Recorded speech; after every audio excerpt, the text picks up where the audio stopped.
Ecco, volevo dirvi e spiegarvi che in una relazione la quarta persona deve esistere, perché nel momento in cui una persona è un- una trinità, si può dire, ok? In se stessa, dobbiamo appunto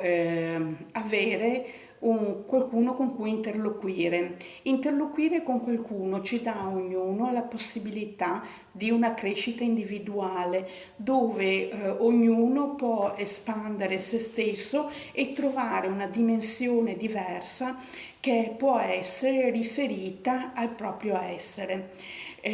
Questa disponibilità che ha il nostro essere di ricevere una possibile eh, altruista,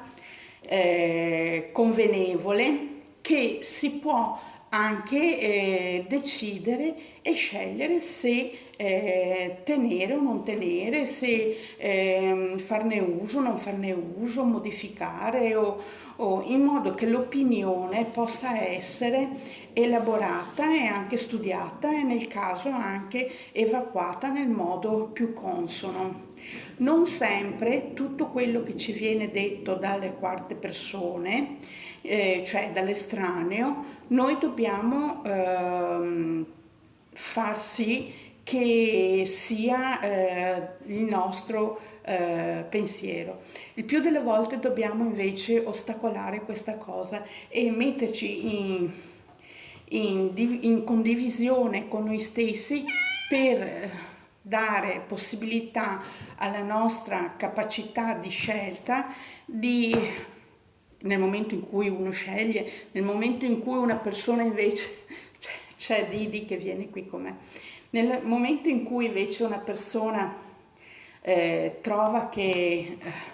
la condivisione non sia consona, ha il rifiuto di questo e rifiutando dà la possibilità al proprio essere di avere altre possibilità